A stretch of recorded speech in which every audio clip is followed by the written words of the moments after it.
Before the stars were in the sky, before the earth was ever framed, long before time had begun, I knew your name. I had a plan for who you'd be. I would create you for my glory. You would be precious in my sight. You would be mine. I have loved you with an everlasting love. Before you knew my name, I sought you. I have washed you with my blood. Throughout the centuries, through all of history, and through eternity above, I will love you with an everlasting love. There were times you would not listen, and you chose to go astray. As your father, as your shepherd, I led you back into the way. When the storms were fierce, I held you in the shelter of my arms. I have kept you from all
so fair.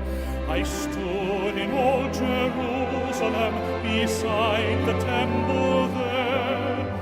I heard the children singing, and ever as they sang, I thought the voice of angels in heaven in answer rang.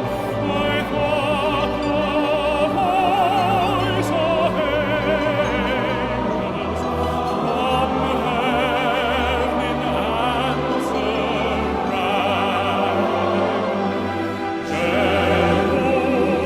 Jerusalem, Jerusalem,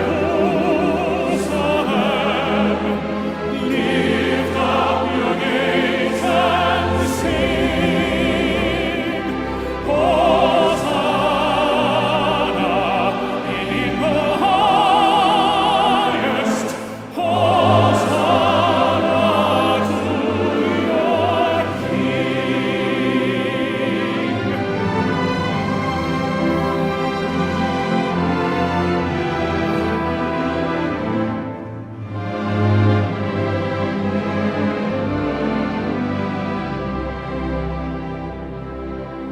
And then I thought my dream was changed, the streets no longer rang. Hushed were the glad hosannas, the little children sang. The sun grew dark with mystery, the morn was cold and chill, as the shadow of a cross arose upon a lonely hill. As the shadow of a cross arose upon a lonely hill.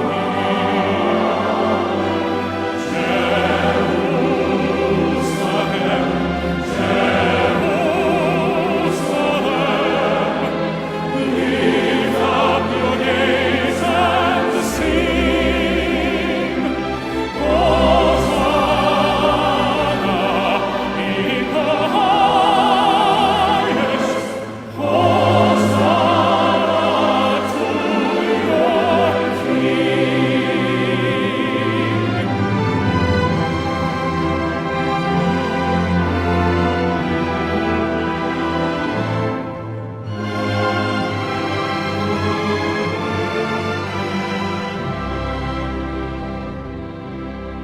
And once again the scene was changed, new earth there seemed to be.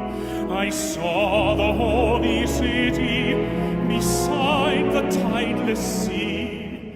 The light of God was on its streets, the gates were open wide, and all who would might enter, and no one was denied. No need of moon or stars by night, or sun to shine by day. It was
Pakabanalin mo sila sa katotohanan. Ang salita mo'y katotohanan.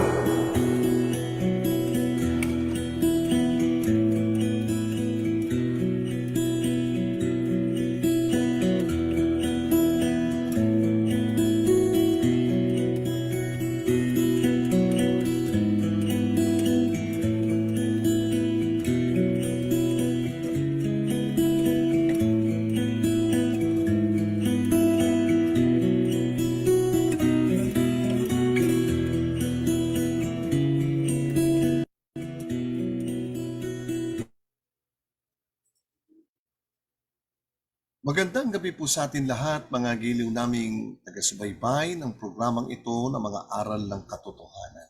Magandang gabi po sa inyong lahat at naway nasa mabuti po kayong kalagayan. At ako po'y nagpapasalamat sapagkat minsan pa muli na tayo ay magkakasama-sama sa loob ng ilang oras ng ating pag-aaral ngayong gabi. Bagamat tayo ay late na nagsimula ngayon, ngunit pasalamat pa rin po tayo sapagkat nagkaroon pa rin tayo ng pagkakataon na tayo ay makapag-aral ngayon po. Binabati ko po kayong lahat. Ano man ang inyong ginagawa, ay buksan lamang ninyo ang inyong cellphone at kayo po'y makinig. At kung kayo po'y medyo busy pa, lagay nyo lang ho dyan sa ating programa at pakinggan natin. At kung meron po kayong mga katanungan, ay ipadala lamang po ninyo sa akin sa pamamagitan ng mensahe. At sa tulong po ng ating Panginoon ay aking pong gagampanan na ito'y masagot po natin. At gayon din kung meron po kayong mga prayer request ay ipadala lamang po ninyo sa akin at sa tulong po ng ating Panginoon ay ating isasama sa ating mga prayer request. Maganda po ang ating topic po ngayong gabi. Actually, nung Monday pa ito nakaabang, marami na pong nagme-message sa akin. Sabi niya, Kuya Ray, kailan nyo ba i-broadcast itong aming mga katanungan? Napakaganda, bagamat marami po mga katanungan na nakapila.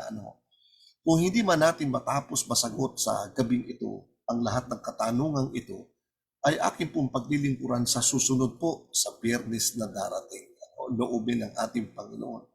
Ako po muna ay bumabati po sa inyo, lalo na po sa ating mga taga-subaybay, lalong-lalo na po rito sa lugar po ng Bulacan, yung ating mga taga-subaybay dyan, pagpalain kayo ng ating Panginoon, at gayon din dito po sa lugar din ng Metro Manila, na sumusubaybay po sa atin. At of course, sa Visayas at Mindanao, na nakakaabot po ang ating programa, ay aking pong binabati kayong lahat. At gayon din ang ating mga taga-subaybay mula naman po sa Middle East, yung ating mga OFW, na mga masisipag sa pag-aaral ng salita ng Panginoon na madalas pong sumusubaybay po sa ating programa. Magandang hapon na po dyan sa inyo. At gayon din sa madaling araw din po dito sa lugar ng Estados Unidos, binabati rin po natin ang ating mga taga-subaybay dyan at gayon din sa ibang bahagi po ng Europa at gayon din po sa Asia. At kamusta kayong lahat? At sumubaybay lamang kayo sa ating magandang topic. Napakaganda po ang ating pag-aaralan. Ito'y sunod-sunod na mga katanungan na mahalagang ating pong malaman. Yung kanilang mga damdamin, kanilang saloobin, ano ba yung mga pananaw nilang mga aral na kanilang narinig na gusto nilang maliwanagan. Maganda po yan. At sapagkat samantalang tayo po'y nag-aaral at nagsasaliksik, samantalang nagbabasa po tayo ng banal na kasulatan, Biblia, marami pong mga ideas na bumubuka sa ating isipan. Marami mga questions na dumarating sa ating kaisipan samantalang binabaybay natin ang salita ng ating Panginoon. Ganun po kalawak ang salita ng ating Panginoon sapagkat nais ng ating Panginoon na tayo makarating doon sa mga bagay na nais niyang iparating po sa atin na dapat po nating malaman para ang tao'y makarating doon sa katotohanan na nais ipahayag ng ating Panginoon, na siyang magiging daan ng ating patungong kaligtasan. At itong mga katanungang ito, marahil ito'y mga palabasa rin ng Biblia, mga nagsasaliksik, na gustong alamin ang ano pang mga katotohanan na dapat nilang malaman. Ganun pa man, sa kabila ng mga katanungan, hindi natin maiiwasan na mayroong mga taong medyo sarcastic ang mga tanong, pero medyo mga tanong na alam na natin, na medyo taliwas, pero ganun pa man ay liliwanagan po natin sa pamamagitan po ng mga paliwanag ng laman po ng banal na kasulatan. Yan po'y aalamin natin. Pero sa ating pagpapatuloy, nais ko munang tayo po'y dumalangin sa ating Panginoon, humingi ng patnubay at gabay sa ating pong patuloy na pag-aaral ng salita ng ating Panginoon. Tayo po'y manalangin. Ama naming Diyos na makapangyarihang kasalahat, na ang tahanan ay nasa mga langit, pinasasalamatan ka po namin sa pamamagitan po ng inyong anak na aming Panginoong Hesus, na minsan pang binigyan niyo kami ng pagkakataon na kami po ay makapag-aral muli ng iyong mga salita. Buksan po ang aming mga puso at isipan upang kami makaunawa at magkagayon o Diyos, makarating kami sa katotohanan na nais niyong ipaalam sa amin at maabot ng aming mga kaisipan, ng aming mga puso, upang sa gayoy kamtin namin ang iyong pangako, ang buhay na walang hanggan. Pagpalain po kaming lahat, kapayapaan po sumagit na sa amin, dalangin din namin o Diyos, pagpalain po ang programa. Sa pangalan ni Jesus na aming tagapagligtas, ito po ang aming dalangin. Pero, ating po unang tatalakayin sapagkat ilan ba ito? Isa, dalawa, tatlong katanungan. Yung una ay may nagtanong dito, hindi naman tanong ito actually, yung number 1, hindi po tanong, kundi ito'y statement, yung kanyang pagpapaliwanag na gusto niyang iliwanag yung 2 Gs, na yung ating pagkakaunawa ay taliwas daw, ayon sa kanyang pagkakaunawa. Ang sabi niya ganito, sabi ng relihiyon na naloko ni Satanas, marami niyan, siguro marahil isa ka dun. Pagkatapos na umaligtas, ay lalakad ayon sa Efeso 2:10. Tanong, sino ang lalakad? Ang turo nila doon pa lang, sila maliligtas sa wakas ng panahon, kung magpapatuloy sila sa kanilang kulto. In short, patay na sila noon, patay na raw sila noon. Medyo magulo po yung kanyang statement dito sa akin. Napakagulo. Para bagang yung isang relihiyon na tumutupad doon sa nakasulat sa 2 Gs ng Epeso ay para bagang hindi niya sinasang-ayunan yung katuruan ng 2 Gs ng Epeso na ginaganap ng isang relihiyon dito. Sa kanyang pananaw, doon sa nagtanong, lumalabas na yung relihiyon na tumutupad sa nakasulat sa Epeso 2 Gs, ang tawag sa kanila ay kulto. Baka hindi niya naintindihan kung ano ibig sabihin ng kulto. Sa pag-aaral po natin, lalabas na yung taong ito na tumututol, na tumupad doon sa nasusulat sa Epeso 2:10, baka ikaw ang lumalabas na ikaw ang kasapi sa kulto na iyong tinutukoy. Mabuti po i-plus natin sa screen kung ano po ang nilalaman ng tinatawag na Epeso 2:10. Pakinggan po natin at basahin natin. Dito po ay mababasa natin sa Epeso Kapitulo 2, versikulo 10. Ganito po ang nilalaman. Babasahin po natin, Epeso Kapitulo 2, versikulo 10. Ganito ang sinasabi. Sapagkat tayo'y kanyang gawa na nilalang kay Kristo Jesus para sa mabubuting gawa na mga inihanda ng Diyos ng una pang upang siya nating lakaran. Tingnan po natin. Sinasabi nung nagpadala sa akin na sabi, relihiyong naloko daw pagkatapos daw maligtas ay lalakad sa Epeso 2:10. Tanong, sino ang lalakad? Ang turo nila doon pa lang sila maliligtas sa wakas ng panahon. Alam po ninyo, lilinawin po natin ito po naming mga taga-subaybay. Nagtataka ako, itong mga relihiyon na nag-aangkin na sila'y nasa tamang landas. Bakit yung mga taong tumutupad sa pagsunod sa mabuting gawa ay para bagang ini-small nila na kinaiinisan pa nila? Napansin po ba ninyo? Ang sabi rito sabi ng relihiyon na naloko ni Satanas. Sino yung tinutukoy niyang relihiyon na naloko daw ni Satanas?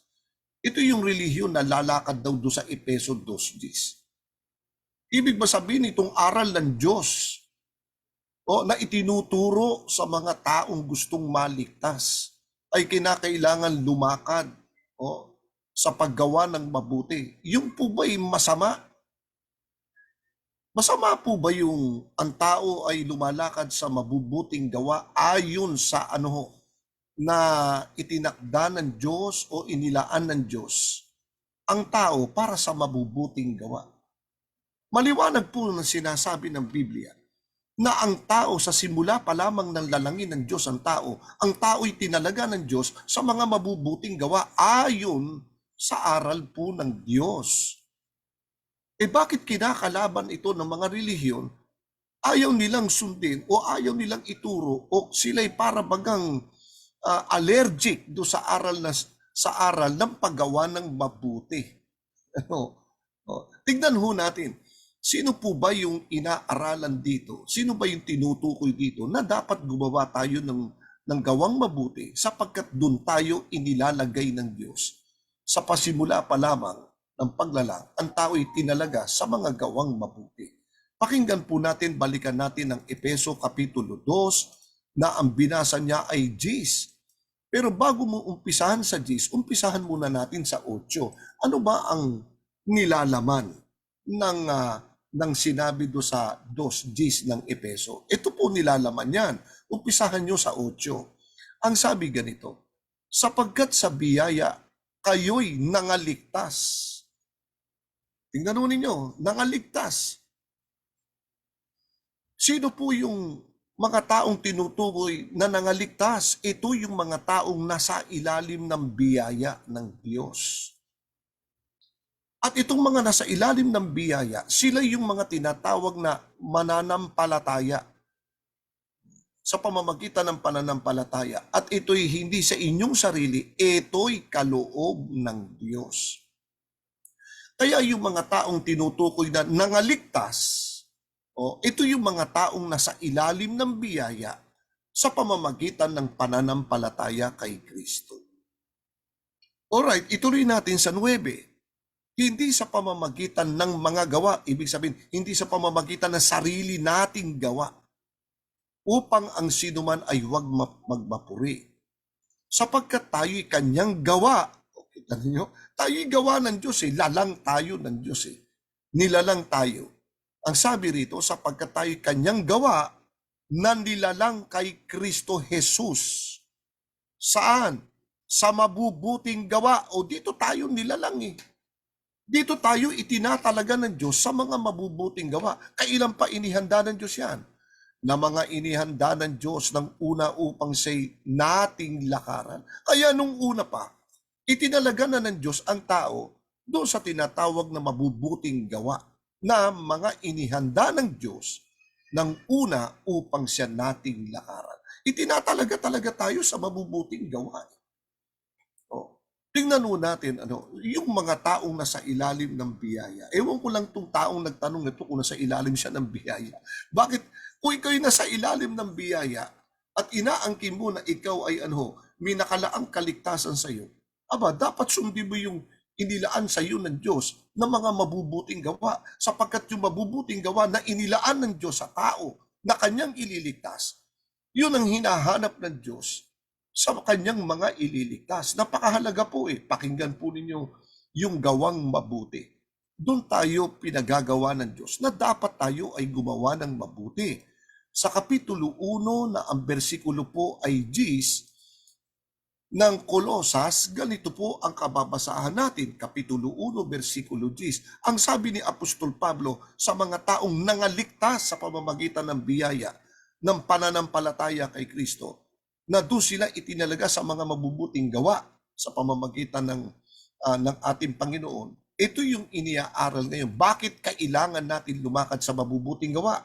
Ito sabi, upang kayo'y magsilakad ng nararapat sa Panginoon sa buong ikalulugod niya at magsipamunga sa bawat gawang mabuti at magsilago sa kaalaman ng Diyos. Yun yun. Kaya yung mga taong sumusunod sa aral na ito, na gumaganap ng mabuting gawa o gawang mabuti na inilaan ng Diyos sa mga nasa ilalim ng biyaya. Yun po yung mga taong lumalago sa pananampalataya. Yan yung mga taong may kaalaman tungkol sa Diyos. Pero yung taong tumututol do sa aral ng paggawang mabuti, hindi ho sa Diyos yun. Walang alam ho sa Diyos yun. Walang alam sa aral ho ng Diyos. Kaya yung mga gumagawa ng mabuti sa Diyos na inaakusahan nila, na tinatawag nilang kultura yung gumagawa ng mabuti para sa Diyos, yung mga taong umaakusang yan, hindi ho sa Diyos yan. Sapagkat ang aral ng Diyos, ang sabi rito upang kayo'y magsilakad ng nararapat sa Panginoon. Ano yung bagay na nararapat na lakaran natin para sa Panginoon? Ito sabi, magsipamunga sa bawat gawang mabuti at magsilago sa kaalaman sa Diyos. Paano ngayon yan? Ginoong nagtanong. Yung Ginoong galit na galit sa turo ng paggawa ng mabuti. Ang tanong ano ba yung gawang mabuting tinutukoy dito? Na mula sa Panginoon, na doon tayo itinalaga. Ano ba yung gawang mabuti? Marahil hindi alam ng taong ito Pakinggan po natin sa Roma 7. Ang sabi sa Roma 7 na ang bersikulo po ay 12, ganito ang sinasabi, 7:12, yung gawang mabuti. Ano ba nilalaman niya? Ito po yung gawang mabuti na dito tayo tinalaga nung una pa. At sa mga taong nasa ilalim ng biyaya, sa pananampalataya kay Kristo, pinalalakad tayo sa gawang mabuti. At yung gawang mabuti na mula sa Panginoon, ito yon. Basahin natin. Kaya nga, ang kautusan ay banal. At ang utos ay banal at matuwid at mabuti. Ayun. Yung palang gawang mabuti na pinagagawa ng Diyos na dapat lakaran ng mga tao, ito yung yung pagsunod sa utos po ng Diyos. Sapagkat yung utos po ng Diyos ay banal, tinawag na banal. At ang utos ay banal, yung individual law, at matuwid at mabuti. Dito tayo pinalalakad ngayon.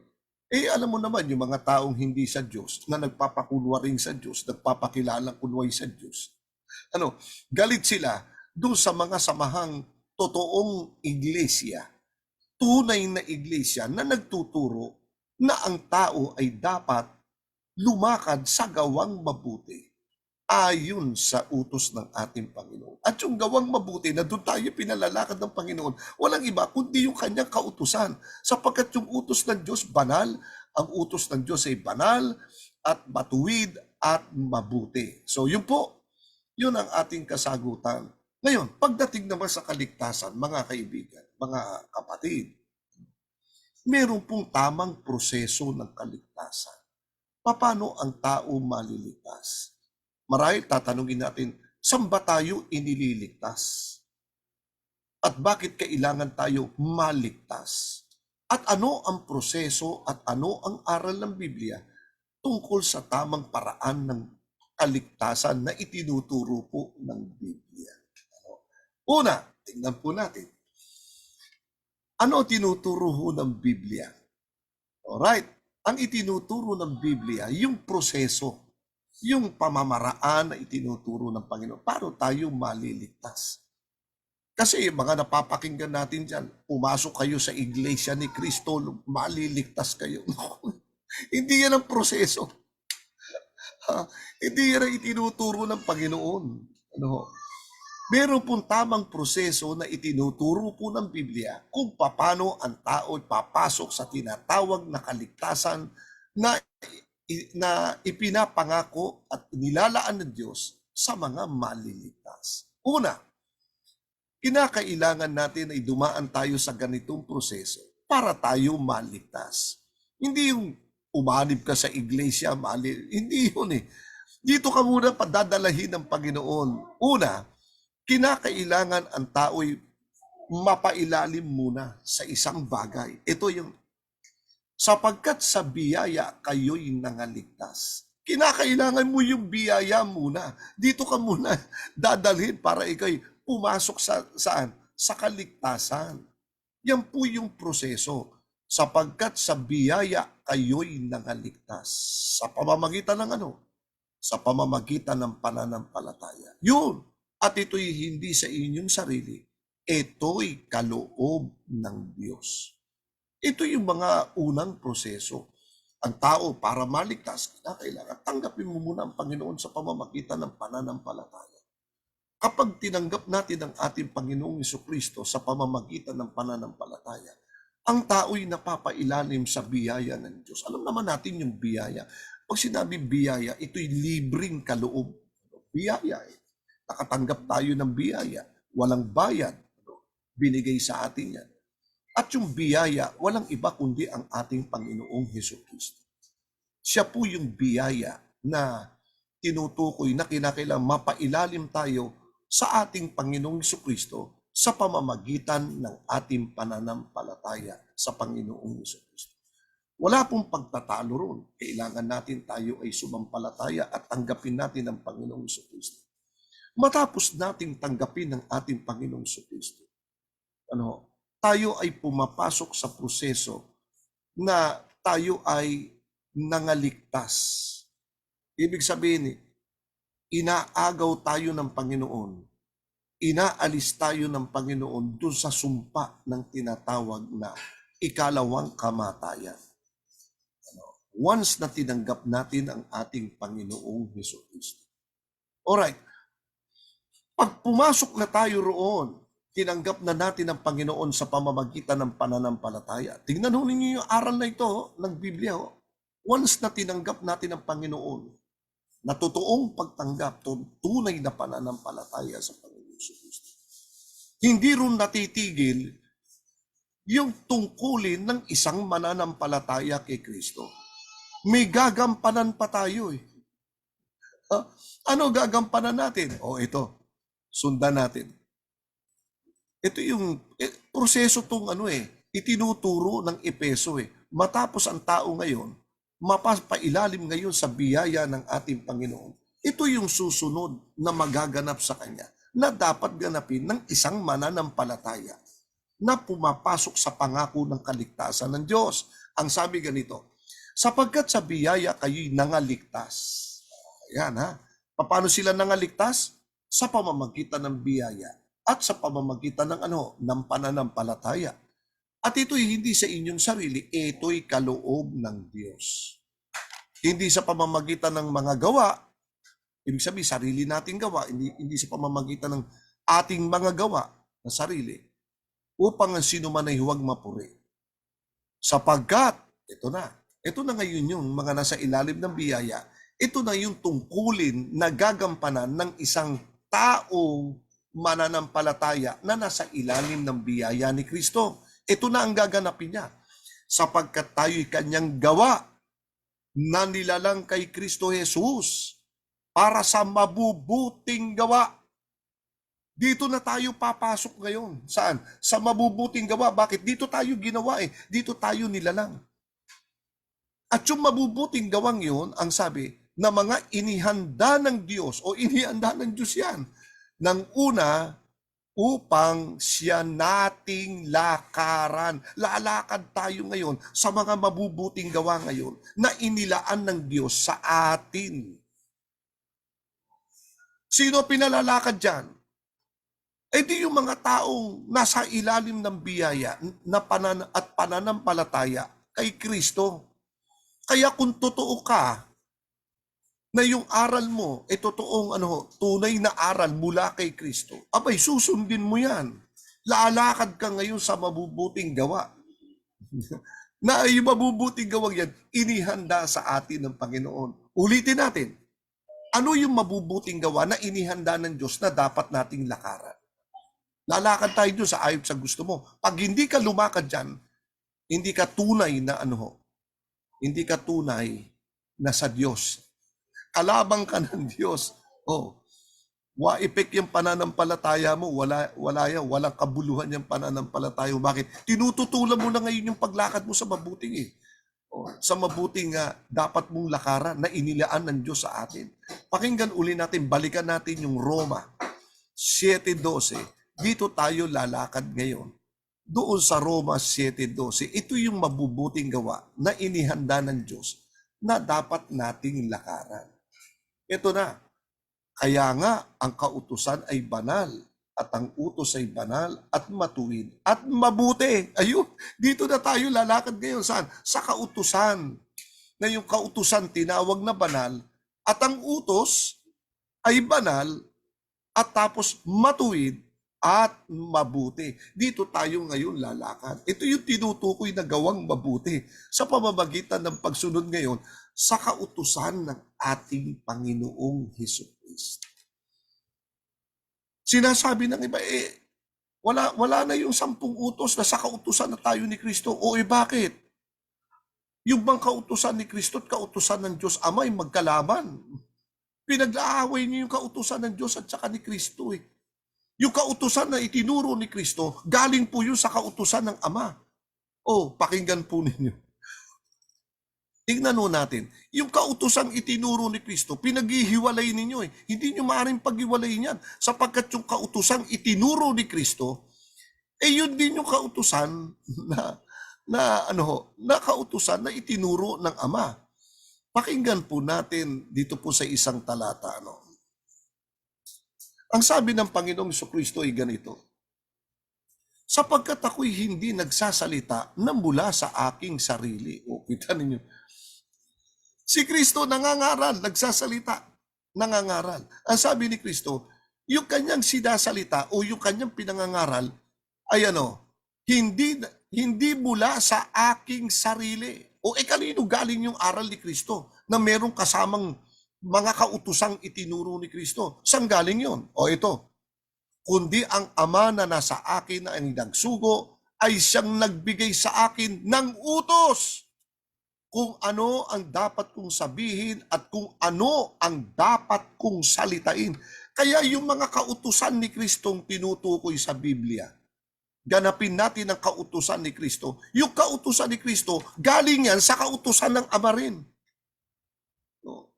Na ibinigay kay Kristo para salitain ni Kristo sa mga tao. Kaya yung kautusan ni Kristo ay siya rin kautusan ng Ama at ang kautusan ng Ama, siya rin ang kautusan ni Kristo.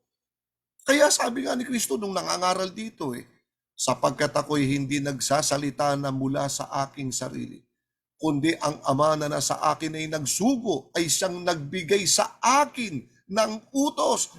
Tanong, ano yung utos ngayon ng Ama na iniutos kay Kristo na salitain niya at ituro niya? Ano yan? Bibigyan natin ng example. Ito. Ito, galing ito sa utos ng Ama na ipinangaral ni Kristo, na iniutos din naman ni Kristo na ganapin natin. Kaya yung kautusan ni Kristo, siya rin kautusan ng Ama. Pakinggan natin. Dito po, Dito po sa Kapitulo 19, babasahin po natin at versikulo 16, at lumapit sa kanya ang isa at nagsabi, Guro, ano ang mabuting bagay na gagawin ko? Mabuting bagay itong pinag-uusapan, mabuting bagay. Kung ang gagawin ko upang ako'y magkaroon ng buhay na walang hanggan. So tinatanong ngayon ng isang lalaki ang ating Panginoong Jesucristo. Tandaan ninyo, sabi ni Kristo, hindi ako nagsasalita na mula sa aking sarili, kundi ang Ama na nagsugo sa akin na siyang nagbibigay ng utos kung ano ang dapat kong sasabihin o sasalitain. Ano sinagot ni Kristo? Ano sinalita niya doon sa nagtatanong sa kanya? Ituloy natin. At sinabi niya sa kanya, bakit mo itinatanong sa akin ng tungkol sa mabuti? May isa na siyang mabuti na dapat kung ibig mong pumasok sa buhay, ingatan mo ang mga utos. Ayan. Nagsasalita na ngayon si Kristo ng tungkol sa mga utos.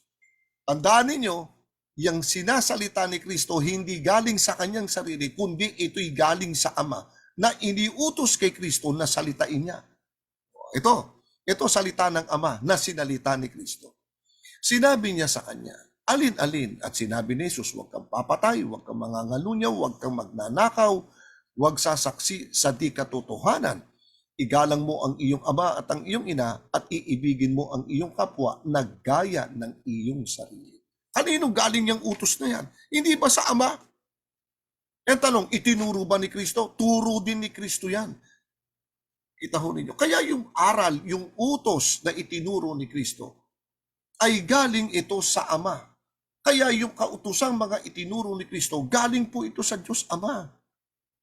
Kaya sinasabi nila, wala na yan 10 utos. Kautusan na lang ni Kristo. Kung kautusan pala ni Kristo, bakit ayaw nyo sundin yung nilalaman ng 10 utos? Hindi po ba? Bakit? Itinuro ni Kristo yung bawat laman ng 10 utos. Inisa-isa nga eh. Inisa-isa ni Kristo. Kaya yung mga ipinangaral ni Kristo na dapat nating ganapin maging ang 10 utos, ay dapat po natin paniwalaan na ito ay ay galing sa kautusan din ng Ama. Kaya yung kautusan ng Ama, kautusan ni Kristo, iisa lang po yan. Pakinggan po ninyo. Kaya ang sabi ni Kristo ay ganito, tungkol sa kanyang Ama at tungkol sa kanyang sarili. Ang sabi ganito, sa 17, versikulo 10 ng aklat po ng Juan, ang sabi ni Kristo ay ganito. Pakinggan po natin. At ang lahat ng mga bagay ay iyo. Ayan, sabi ng Panginoong Kristo, Ama, lahat ng mga bagay ay iyo. Matapos sabihin ito ng ating Panginoon, ano sabi ni Kristo? At ang mga iyo ay akin, at ako'y lumuluwalhati sa kanila. Kaya ang lahat ng mga bagay na nasa Diyos ay kay Kristo. At ang lahat ng mga na kay Kristo ay sa Ama din. Kaya kung ano aral ng Ama, aral din ni Kristo. Kung ano aral ni Kristo, aral din po ng Ama. So, paano ngayon ho yan? Kailangan pala natin na tayo ay sumunod doon sa mga kautusang itinuro ng Diyos na itinuro din naman ni Kristo. Saan tayo lalakad? Ang sabi, lalakad tayo sa bagay na inilaan ng Diyos sa atin, ang paglakad natin sa mga mabubuting gawa. Alright, iwanan natin sandali ho yan. Tutungo tayo doon sa ikalawa. Ang sabi sa ikalawa, totoo ba ang nagtuturo tungkol sa pangingilin ng araw ng Sabat o araw ng Sabado ay tinatawag na kulto? Ano ibig sabihin talaga ng kulto? Tingnan ho ninyo mga kaibigan. Alam mo ninyo, madalas ko marinig, ang mga kulto yan eh. Ang mga kulto, naintindihan ba kaya ng mga taong ito ang ibig sabihin ng salitang kulto? Madali natin bigkasin yan. Madali nating iakusa yan sa iba't ibang uri ng inaakusahan nating relihiyon. Mga kulto yan, kulto. Ang tanong, alam ba nila ang kahulugan ng salitang kulto? Sapagkat ang sabi rito, galing ito kay Miss Elizabeth Vino ng Makati. Totoo po ba ang nagtuturo ng tungkol sa pangingili ng araw ng Sabat o araw ng Sabado ay tinatawag na kulto? Aba, kung susundan ko po yung inyong katanungan, Miss Elizabeth, na kung ang nangingilin daw ng araw ng Sabat o ng Sabado ay tinatawag na kulto, lalabas, ang Diyos ay kulto. Bakit? Diyos ang may turo niya na ipangilin ng araw ng Sabat. Ang tao po'y susunod do sa alituntunin na itinuro na iniutos ng Panginoon na dapat nating ipangilin ang ikapitong araw ayon sa utos ng Diyos. Ngayon, kung sasabihin natin na yung utos, ay galing sa Diyos yung utos na yan, kung yung utos na yan na ipangili ng araw ng Sabado o yung araw ng Sabat ay tinatawag na kulto, parang inaakusahan ninyo ang Diyos ay kulto. Mag-ingat po tayo sa mga binabanggit po natin. Ngayon, linawin natin, ano po ba ibig sabihin ng kulto? Ipakikita ko po sa inyo ang isang video. Pakinggan po ninyo mabuti kung ano ang kahulugan ng salitang kulto. Sapagkat marami mga tao ang bumabanggit ng salitang kulto, pero hindi naman nila naintindihan kung anong kahulugan ng kulto. Pakinggan po natin.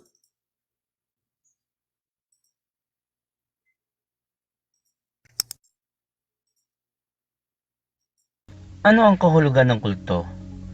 Kapag naririnig ng mga tao ang salitang kulto, madalas nilang iniisip ang isang grupo na sumasamba kay Satanas, nag-aalay ng mga hayop, o nakikibahagi sa masama, kakaiba, at paganong mga ritual. Ganun pa man, sa katotohanan, ang isang kulto ay bihirang nasasangkot sa gayong mga bagay. Sa katunayan, ang isang kulto, sa pinakamalawak na kahulugan ng salita, ay simpleng sistema ng relihiyon na may partikular na mga ritual at kaugalian. Gayunpaman, kadalasan ang isang kulto ay may makitid na kahulugan. Ang mga salita ay tumutukoy sa isang di-orthodox na sekta na ang mga miyembro ay binabaluktot ang orihinal na mga doktrina ng relihiyon. Pakinggan po ninyo, ang ibig sabihin ng kulto ay binabaliktad ang ilang mga aral na itinuro sa relihiyon. Sa kontekstong Kristiyano, ang kahulugan ng isang kulto ay partikular, isang relihiyosong grupo na tumatanggi sa isa o higit pang mga saligan ng katotohanan sa Tingnan po ninyo, ang kahulugan ng isang kulto ay relihiyong grupo na tumatanggi. Tignan to, yung kulto ay samahan na tumatanggi sa isa o higit pa sa mga saligan ng katotohanan sa Biblia. Ganun. Yung palang kulto, ang gawain pala nito ay tumanggi doon sa itinuturo na ipinatutupad po ng Biblia. Kaya anuman yung mga aral na itinuturo po ng Biblia na ipinatutupad sa mga mananampalataya at ito'y tinututulan, tinatangghihang ganapin, ang kanilang pagsamba ay tinatawag na na kulto. Lihis na. Wala na ho sa katotohanan. Bakit? Sapagkat sila'y mga grupo na tumatanggi sa isa o higit pa sa mga saligan ng katotohanan na nasa Biblia. Biblia. Ang kulto ay isang grupo na nagtuturo ng mga doktrina na kung paniniwalaan ay magiging sanhi ng isang tao na manatiling hindi ligtas. Sinasabi ang isang kulto na bahagi ng isang relihiyon, ngunit itinatanggi nito ang mga mahalagang katotohanan ng relihiyong iyon. Sa makatuwid, itatanggi ng isang Kristiyanong kulto ang isa o higit pa ang mga pangunahing katotohanan ng Kristyanismo habang sinasabing siya ay Kristiyano. Ang dalawang pangkaraniwang turo ng mga kultong Kristiyano na si Jesus ay hindi Diyos at ang kaligtasan ay hindi lamang sa pamagitan ng pananampalataya. Ang pagtanggi sa pagka-Diyos ni Kristo ay nagre-resulta sa pananaw na ang kamatayan ni Jesus ay hindi sapat upang bayaran ang ating mga kasalanan. Ang pagtanggi sa kaligtasan sa pamamagitan ng pananampalataya lamang ay nagre-resulta sa pagtuturo na ang kaligtasan ay makakamit sa pamamagitan ng ating sariling mga gawa. Ang mga apostol ay humarap sa mga kulto sa mga unang taon ng simbahan. Halimbawa, si Juan ay tumugon sa pagtuturo ng mga huwad na mga propeta sa unang Juan 4:1-3. Ang pagsusuri ni Juan para sa makadiyos na doktrina ay si Jesucristo ay napalito sa laman. Talata 2. Isang direktang kontradiksyon ng mga pinagsama-samang maling pananampalataya. May mga kilalang grupo na halimbawa ng mga kulto ngayon.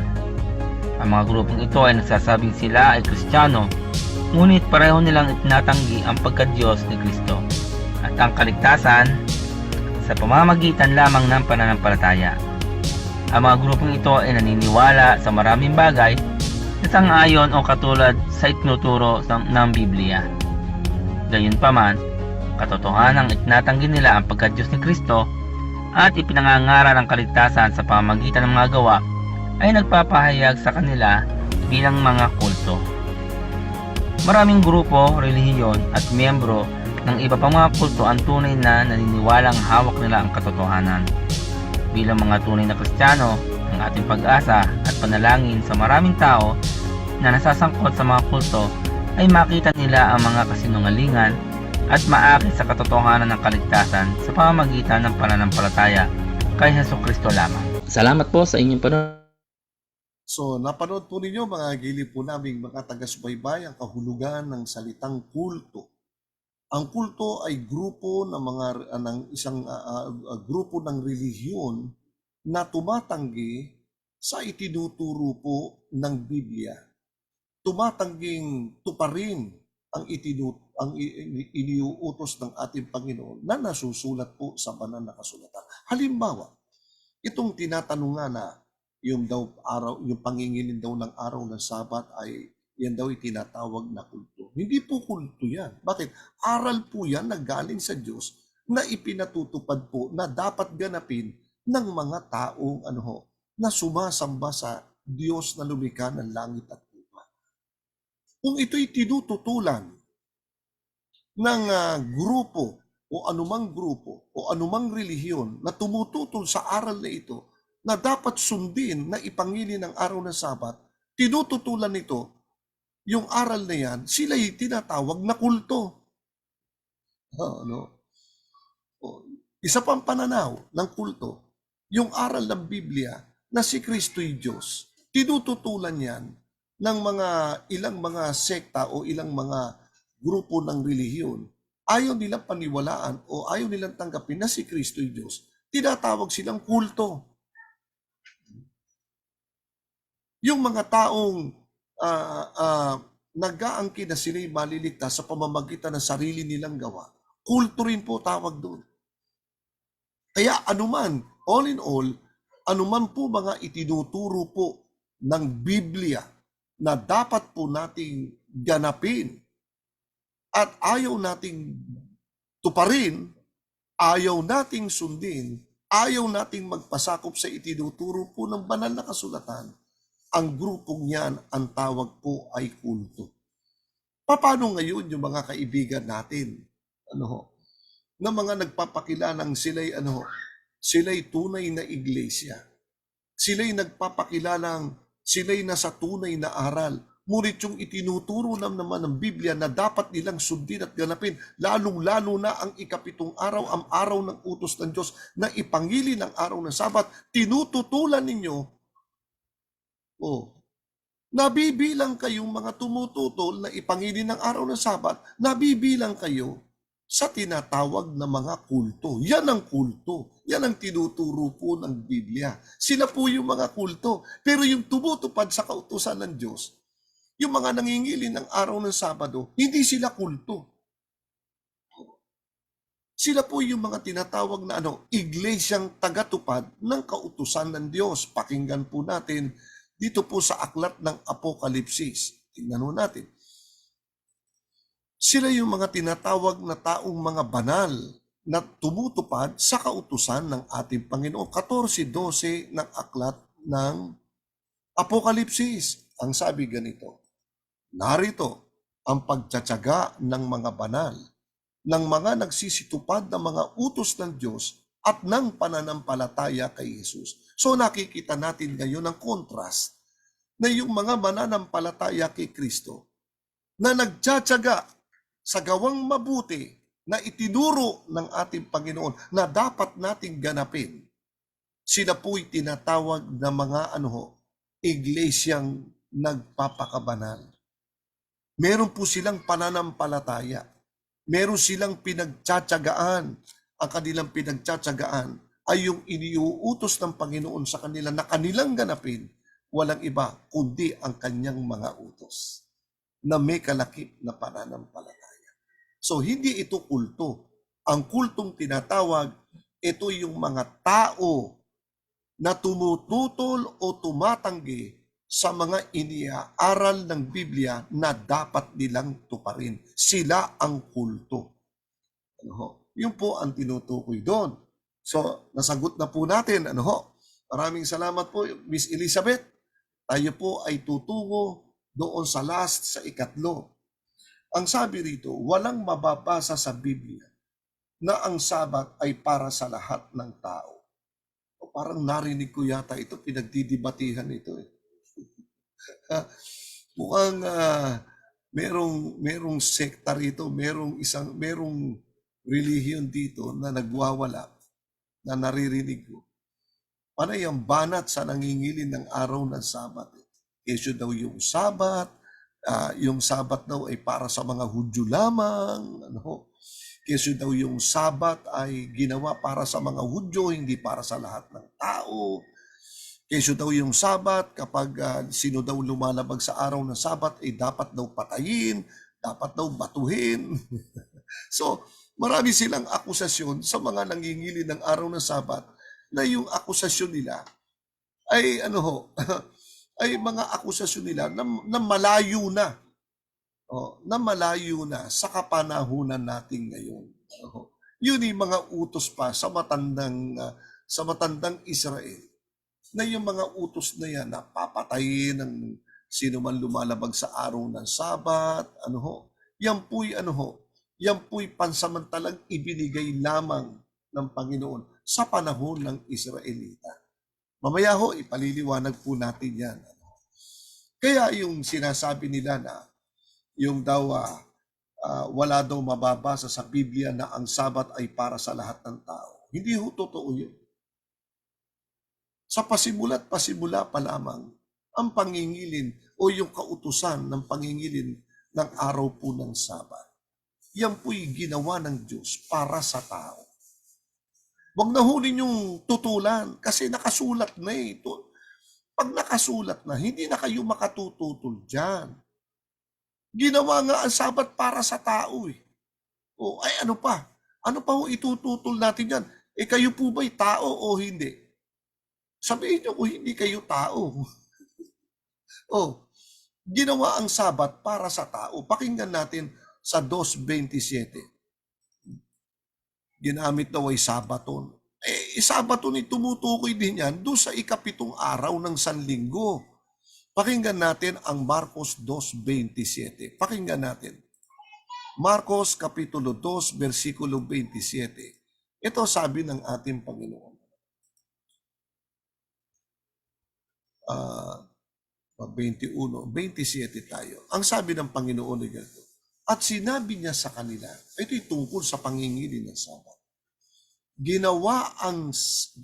Sinabi sa kanila, ginawa ang Sabat ng dahil sa tao. Maliwanag po. Kanino po ginawa ang Sabat? Para sa tao. Sino po yung tao?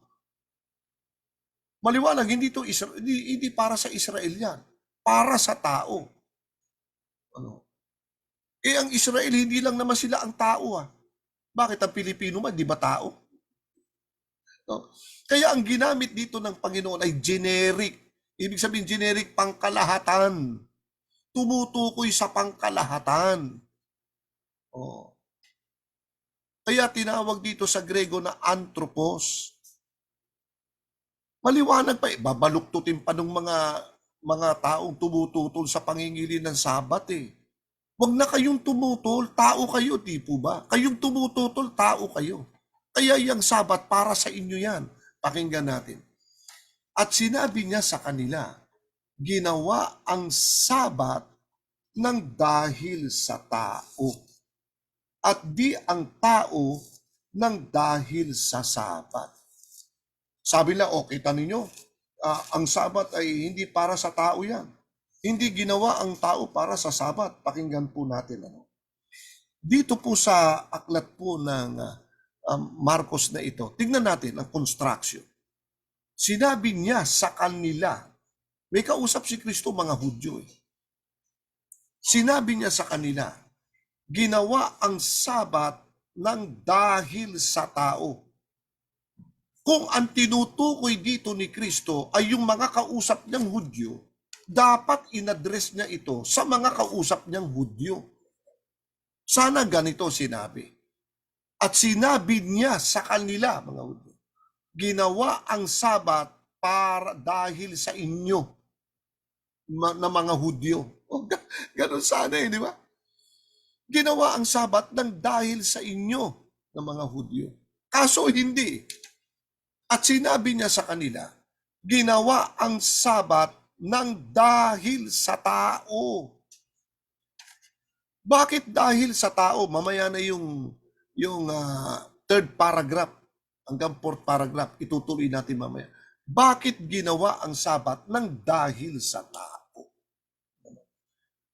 Kaya ginawa ang Sabat ng dahil sa tao. Para ang tao na nilikha ng Diyos ay kumilala doon sa Diyos na lumikha sa Kanya at lumalang ng langit at ng lupa.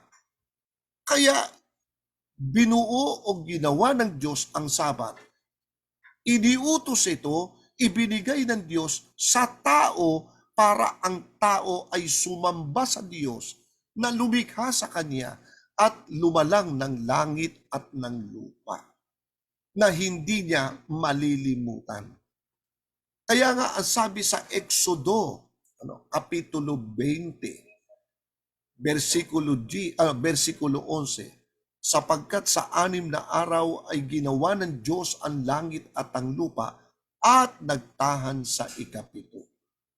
At kanyang ito'y pinagpala, kanyang binasbasan at kanyang pinabanal. Alin, yung 7 araw. Yun po ang reason. Kaya ginawa niya ang Sabat para sa tao.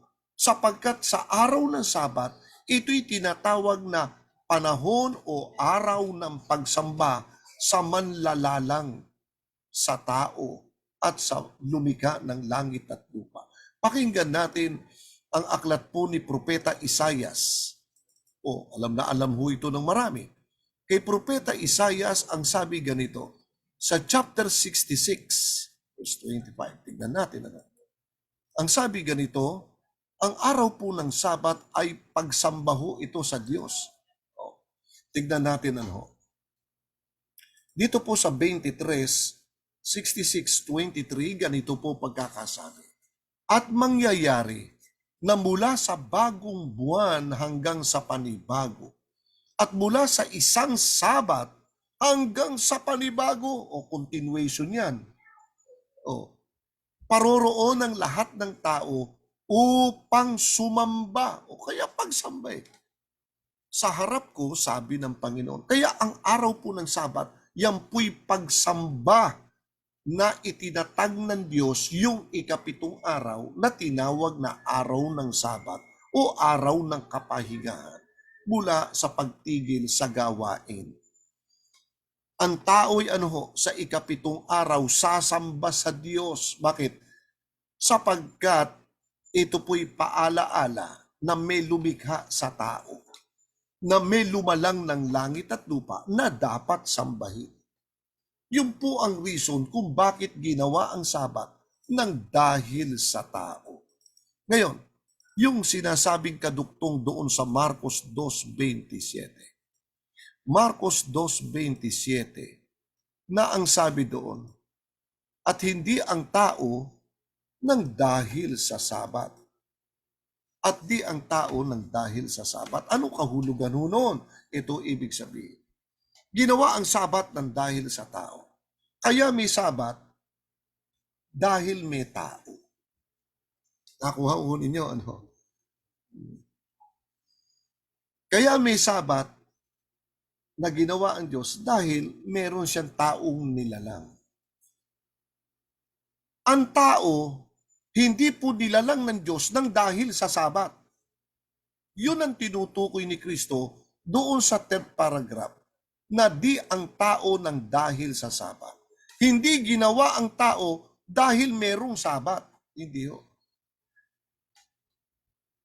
Kaya ginawa ang Sabat kasi po may tao. Bakit? Para ang tao'y sumamba sa araw po ng Sabat. Hindi ginawa ng Diyos ang tao dahil may Sabat. Hindi ho. Mas nauna po nilikha ng Diyos ang tao kaysa sa Sabat. Hindi naunang nilikha ang Sabat bago ang tao. Hindi ho ganun. Kaya yun ang ibig sabihin. Parang ganito. Ginawa ang sapatos para sa tao. Bakit? Para gamitin. Hindi ginawa ang tao ng dahil sa sapatos. Nakuha ho ninyo yung point ng ating Panginoon. Kaya yun po ang ibig sabihin ng Panginoon. Kaya nga ginawa ang Sabat para sa tao, para ang tao sumamba sa Diyos. Yun ang gustong ipaliwanag ng ating Panginoon sa mga Hudyo na nagagalit sa Kanya kung bakit siya nagpapagaling sa araw po ng Sabat. Kaya nga nagpapagaling si Kristo sa araw ng Sabat sapagkat ang Sabat ginawa para sa tao. Hindi ang tao ginawa para sa Sabat. Yun ang nililinaw ng ating Panginoong Hesukristo. Kaya ito'y bahagi po ito ng utos ng ating Panginoon. Kaya yung pangingilin po ng araw ng Sabat, hindi po kulto yan. Yan po ang mga totoong mga taong sumusunod sa utos ng ating Panginoon. Ano? So maliwanag na sinasabi, teka, tignan ho natin ang kadugtong ito. Sinasabi pa rito, hindi daw para sa lahat ng tao, maliwanag ho eh. Simula pa lamang ng ibinigay ng Diyos sa Israel, punta tayo doon sa Exodo, sa panahon ng Israel, nung iniutos ng Panginoon na ipangili ng araw ng Sabat, kasama na po yung mga hintil na inuutusan ng mangilin din. Pero bago tayo dumating doon, gusto ko ipakita sa inyo, hindi pa ibinibigay ang araw ng Sabat. Wala pa yung 10 utos, hindi pa isinusulat sa 2 tapyas na bato eh. Hindi pa iniuutos ng Panginoon na ipangili ng araw ng Sabat. Doon pa lamang sa 16 ng Exodo, alam ng Israel na yung Sabat. Alam na ho ng Israel may Sabat eh. Pakinggan ho ninyo. Tignan ho natin sa aklat ng Exodo sa kapitulo 16. Ay ganito po ang sinasabi. Exodo 16. Hindi pa ibinibigay yung 10 utos, nag-uusap na sila eh. O bukas araw ng kapahingahan Hindi nagtanong yung mga Hudyo eh. Teka, ano ba yung kapahingahan na yan? Ano ba ibig sabihin ng kapahingahan na yan? Kaya dito pa lamang ay alam na ho ng Israelita na talagang meron pong Sabat na umiiral na tinatawag na araw ng kapahingahan. Ang sabi ganito, tignan ho natin sandali, dito po sa Exodo, dito pa lamang ay binabanggit tignan natin ang 23 nga. Tignan natin ang 23.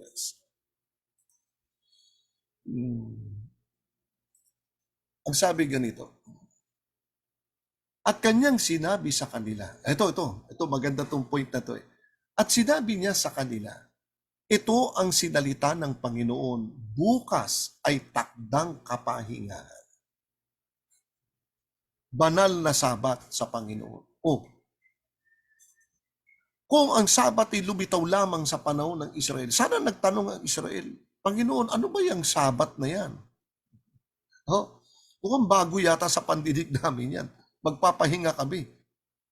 Sabi ng Panginoon, at kanyang sinabi sa kanila, ito ang sinalita ng Panginoon, bukas ay takdang kapahingahan, banal na Sabat sa Panginoon. Ihawin ninyo ang inyong iihawin at lutuin ninyo ang inyong lulutuin. At lahat na lalabis ay itago ninyo sa ganang inyo na inyong itinira. At kanilang itinago hanggang sa kinaumagahan gaya ng iniutos ni Moises at hindi bumaho ni nagkaroon ng anumang uod. So no question, di sila nagtatanong bakit. Alam na ho ng Israel yan eh. Kaya lang hindi nila natutupad ito sapagkat ang Israel ay naging alipin sa Ehipto. Wala silang pagkakataon na makapangilin ng araw ng Sabat. Bakit? Alipin nga eh. Slave sila ron eh. Hindi sila masusunod. Hindi yung relihiyon ng mga Hudyo masusunod. Kundi ang ang batas ni Paraon. Walang Sabat-Sabat kila Paraon eh. Kaya hindi sila nakakapangilin. Kaya nung sila'y makalaya, binubuhay uli ng Diyos, pinapaala-ala sa kanila, bukas takdang kapahingahan sabi ng Panginoon, lutuin nyo na ang dapat nyo lutuin, sabi ng Panginoon. Tuloy natin sa 25. At sinabi ni Moises, kanin ninyo yaon ngayon, sapagkat ngayoy Sabat na ipinangingilin sa Panginoon. O kita ninyo, progressive, ipinangingilin sa Panginoon. Hindi sinabing, ngayoy Sabat na pangilin. No, kundi ipinangingilin sa Panginoon. Progressive na pangingilin. Ibig sabihin, talagang eksistibo na yung Sabat before ibigay ang 10 utos. Umiiral na yan, hindi lang nga nila nagaganap. Kasi nga, naging alipin sila sa Ehipto. Kaya ang tagubilin sa kanila, sapagkat ngayoy Sabat na ipinangingilin sa Panginoon, ngayoy hindi kayo makasusumpong sa parang. 6 na araw na inyong pupulutin na dapat sa 7 araw ay Sabat, hindi magkakaroon. At nangyari sa 7 araw, na lumabas ang iba sa bayan upang mamulot at walang nasumpungan. O yung iba lumabas sa kanilang sa kanilang kinalalagyan araw ng Sabat. Sabi ng Panginoon walang mamumulot, walang lalabas sapagkat ito'y araw ng Sabat na ipinangingilin sa Panginoon. 28, at sinabi ng Panginoon kay Moises, ito, pakinggan nyo maigi itong portion na to At sinabi ng Panginoon kay Moises, hanggang kailan tatanggihan ninyo ganapin ang aking mga utos at ang aking mga kautusan? Akala ko ba yung Sabat ibinigay lang sa panahon ng Israel do sa Mount Sinai nang ibinigay ang 10 utos. Hindi pa binibigay ang 10 utos, hindi pa ibinibigay yung pagingili ng Sabat do sa 10 utos, ay may utos ng ipangili ng araw ng Sabat Dati na nilang nilalabag ito. Ayan hanggang kailan tatanggihan ninyo ganapin ang aking mga utos at ang aking mga kautusan na ipangili ng araw ng Sabat. Sa mga tuwid, bago ibigay ang 10 utos, alam na ng Israel, nilalabag na ng Israel yung Sabat. Bago pa iutos na ipangili ng araw ng Sabat. Kaya nga sabi ng Panginoon, hanggang kailan ninyo lalabagin? Hanggang kailan ninyo tatanggihan ganapin? Sa makatuwid, matagal na pala ito tinatanggihan ganapin ng bayang Israel. Ang alin? Ang pangigilin ng araw ng Sabat bago pa ito ibigay doon sa 10 utos. Kaya matagal na umiiral yung 10 utos, yung pangingilin, yung utos na ipangilin ng araw ng Sabat. Hindi na bago sa Israel yan. Ngayon, balikan natin yung sinabi ko kanina. Totoo ba nang ibinigay ng Diyos ang utos na ipangilin o ipagpahiga ang 7 araw na tinawag na araw ng Sabat? Kasama na ba yung mga hintil na mangingilin na hindi kabilang sa bayang Israel? Pakinggan natin. Kung totoo na ang utos na ipangilin ng Sabat ay para lamang, particular, para lamang sa mga Hudyo. Natural, pag hindi ka Hudyo, ay hindi ka kasamang inuutusang mangilin. Hindi po ba? Pag sinabing ang Sabat na pangilin ay para lamang sa mga Hudyo, maliwanag, pag sinabi ninyo yon, yung mga hindi Hudyo, hindi kasama sa utos. Pero may babasahin tayo. Nung ibinigay ang 10 utos at yung pagingilin ng araw ng Sabat, kasama na po ang mga hindi Hudyo na mangingilin. Pakinggan natin. Dito po sa Exodo 20, doon pa lang meron Sa Exodo 20 na ang bersikulo po ay, umpisa na natin sa 8, buuin na natin. 8 hanggang 10. Ang sabi ng Panginoon ay ganito, alalahanin mo ang araw ng Sabat upang ipangilin. Ayan. 6 na araw na gagawa ka at iyong gagawin ang lahat ng iyong gawain. 10. Ngunit ang 7 araw ay Sabat sa Panginoon mong Diyos. Sa araw na iyan ay huwag kang gagawa. Ayan, utos yan, huwag kang gagawa ng anumang gawa. Sino mga kasamang inuutusan dyan? Ikaw. Yun, inuutusan, ikaw. Sino pa? Ni ang iyong anak na lalaki, ni babae, o kasamang inuutusan niya.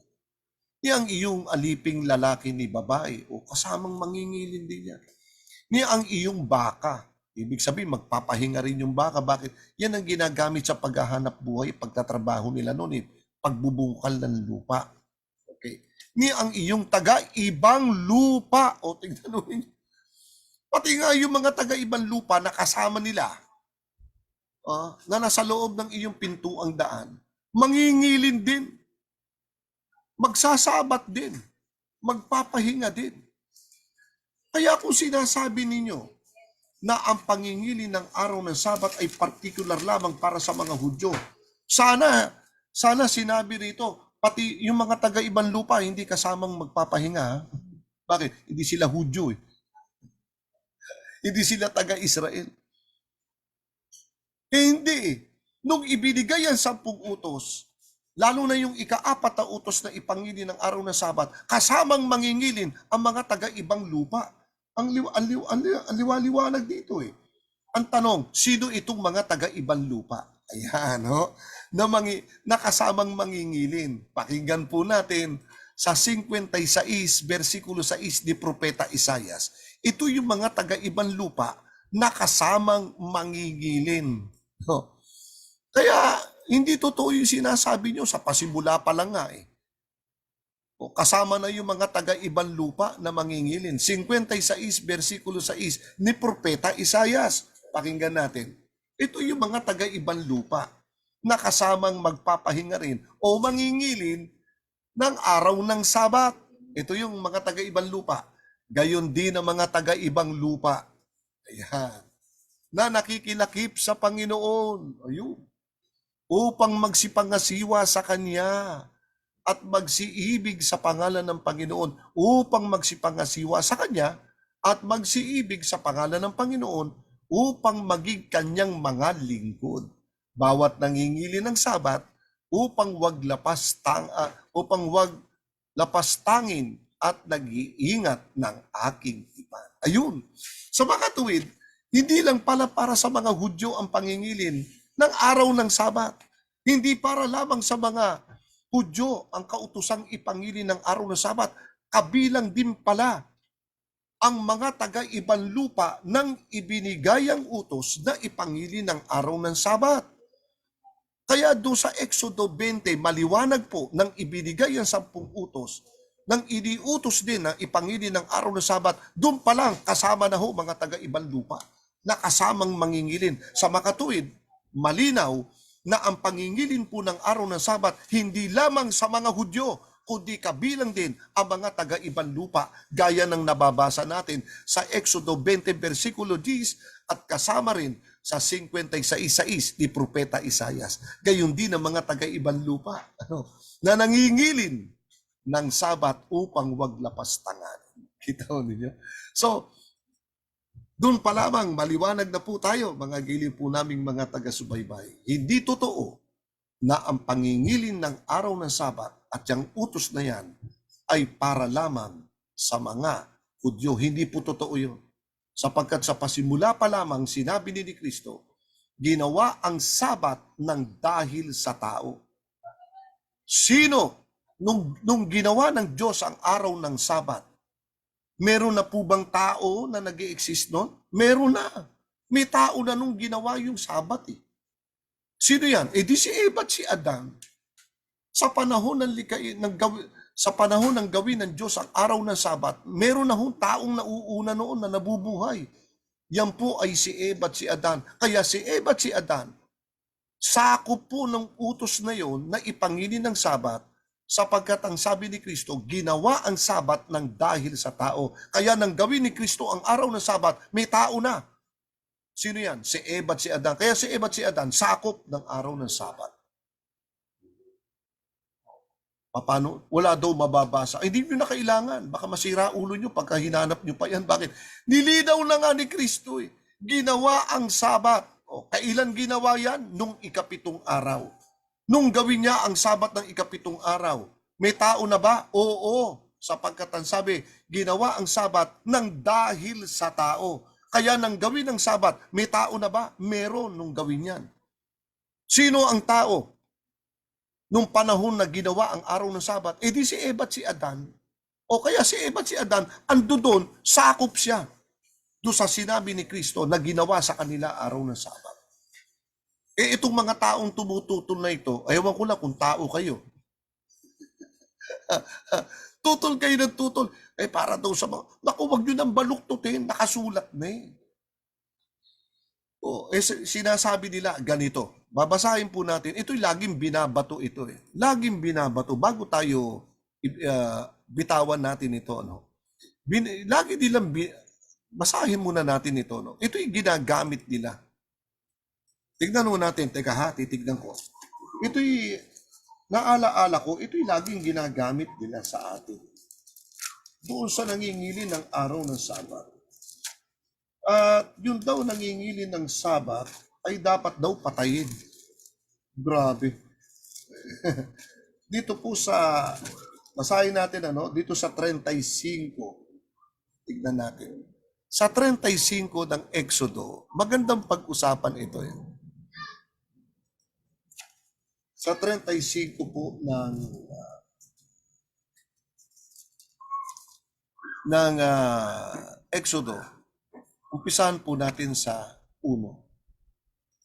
Ang sabi ganito, at pinulong ni Moises ang buong kapisanan ng mga anak ni Israel at sinabi sa kanila, ito ang salita na iniutos ng Panginoon na inyong gagawin. Yan po nilalaman, no? Sino po gaganap? E di yung kausap ni Moises. Sino yan? E di mga taga-Israel. Ano ang pinagaganap ng Panginoon? Inyong gagawin. No? Sa makatuwid, ang gagawa lang nito, mga Hudyo, mga Israelita. 6 na araw na gagawa na dapat sa 7 araw ay pangingilin ninyo, isang sabat na takdang kapahingahan sa Panginoon, sino mang gumawa ng anumang gawa, sa araw na iyan ay papatayin. Doon sa 10 utos, walang nakalagay na ang hindi mangilin ay papatayin. Pero dito may nakalagay. Ang kausap dito ay mga Hudyo, mga Israelita. Ang sino mang gumawa ng anumang gawa, sa araw na iyan ay papatayin. Okay, so papatayin. Yan ang utos, Ang sabi nung mga taong nangahawak dito na tumututol sa Sabat, o kayo bang mga Sabadista, pinapatay niyo po ba yung hindi nangingilin ng Sabat? Ang tanong, kayo pong nagtatanong sa amin, kung pinapatay ba namin ang hindi nangingilin ng Sabat, kayo po ba'y naniniwala dapat pa ba ito ipatupad sa panahong Kristiyano? Tanong ho namin sa inyo. O kayo mga humahatol sa mga nangingilin ng Sabat, bakit daw hindi natin pinapatay yung mga hindi nangingilin ng Sabat? Dapat daw patayin. Ang tanong, kayo po ba'y sumasang-ayon? Dapat pa ba ito ganapin? Dapat pa ba ito ganapin? Sagutin ho ninyo yan.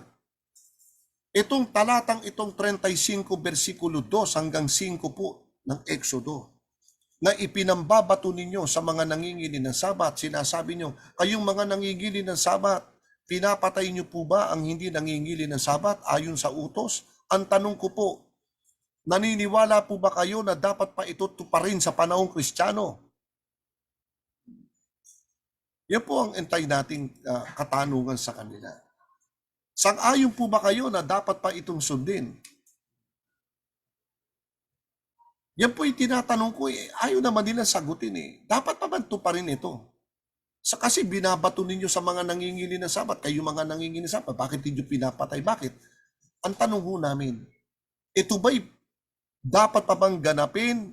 Ito po ba'y umiiral pa rin ba sa panahong Kristiyano o hindi na? Pinagpipilitan ninyong patayin . Kayo po ba pag pinatay namin hindi kayo magdidemanda ng pamilya mo? Papatayin namin kayo. Pero hindi ho namin gagawin naman. Bakit? Kasi yung mga taong bumabasa ng 35 ng Exodo, mga walang alam mo sa Biblia yan. Wala ko.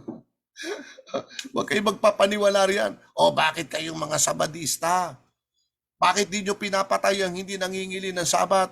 Tanong ko sa inyo, dapat pa bang ganapin ito sa panahong Kristiyano? Sige nga. Sasabihin lang, hindi na. Yun naman pala . Ba't pinagpipilitan yung ganapin namin? Hindi na pala pinagaganap. Di ba? Kasi wala silang alam sa Biblia. Alam nyo kung bakit? Ganito ho yan. Basahin ninyo sa Kapitulo 2, versikulo 15 ng Epeso. Nandito po ang kasagutan kung bakit hindi na ipinatutupad ito sa panahong Kristiyano. Sa 2.15 ng aklat ng Epeso, ganito po ang sinasabi. Pakinggan ho ninyo yung talata. Na inalis. Merong inalis . Ano inalis? Ang pagkakaalit sa pamamagitan ng kanyang laman. Ito na. Ano inalis? Kahit kautusan na may mga batas. Batas yun . Ano ang batas? Pag lumabag ka, patay ka. Yun ang batas. At palatuntunan upang sa dalawa ay lalangin sa kanyang sarili ang isang taong bago sa ganito'y ginagawa ang kapayapaan. Yan ang teksto. Hindi nyo alam kasi basa lang kayo ng basa Kaya sabi sa Biblia, may inalis alin. Yung mga batas, wala na yan sa panahong Kristiyano. Kaya yung mga nangingili ng Sabat, kapag nakaakita sila ng mga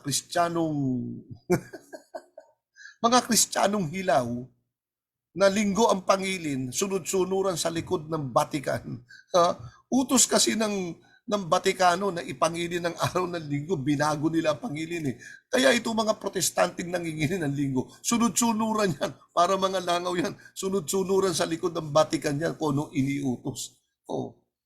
Hindi na ba utos ipangilin ng linggo Kayo naman Sabi, basta maban sumamba sa linggo. Abay, hindi kami, sumasamba kami araw-araw, kahit linggo sumasamba kami. Pero hindi kami nangingilin ng linggo. Sumasamba kami. Iba ho yung pagsambang pangilin. Iba ho yun. Iba ho yung pagsambang pangilin. Yung Sabat, pagsamba ho yan na may kalakip na pangilin. Yung linggo, pwede ka sumamba. Lunes, pwede ka sumamba. Martes, Berkules, Huwebes, Biyernes, pwede kayo sumamba kahit anong araw, kahit anong oras, walang limitasyon. Pero, walang kalakip na pangilin.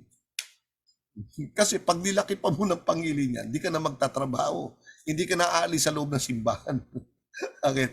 Iba ho yung pangilin Kaya naiiba po yung ikapitong araw na Sabat Sapagkat yung Sabado, bagamat ito'y araw din ng pagsamba, pero may kalakip na pangilin. Di ba? Kaya alalahanin mo ang araw ng Sabado upang ipangilin. Kaya kakaiba po yung ikapitong araw, pangilin Pero sa ibang araw, walang pangilin po yun. Pero pwede ka sumamba. Hindi pinagbabawal yun. So maliwanag po, mga giliw po namin, mga taga-subaybay. Yung mga ipinambabato nyo sa 35 ng aklat ng Exodo, bakit hindi raw pinapatay na mga nangingilin ng Sabat ang mga hindi nangingilin? Wala na ho yan kasi di nyo alam ang Biblia Bakit? Kasi sa panahong Kristiyano, yung Sabat na pinangingilin namin, yung Sabat na ipinaliwanag at itinuro po ni Kristo. Pakinggan po ninyo. Sa panahong Kristiyano, umiiral pa rin ang pangingilin ng araw ng Sabat. Dito po sa Hebreo 4, na ang bersikulo po ay 4. Pakinggan po ninyo ang pagkakasabi rito. Ito yung pinagingilin namin. Sapagkat sa isang dako ay sinabi niya ang ganito tungkol sa ikapitong araw. Kung wala na pala yung pangingilin ng araw ng Sabat, ano itong sinasabi ni Pablo tungkol sa ikapitong araw? Anong tagubilin ni Pablo tungkol sa ikapitong araw? At nagpahinga ng ikapitong araw ang Diyos. Kita nyo? Sa lahat ng kanyang mga gawa. Bagong tipan nito. Binubuksan ni Pablo yung usapin tungkol sa ikapitong araw kung saan nagpahinga ang Diyos ng ikapitong araw sa kanyang paglalang sa kanyang mga gawa.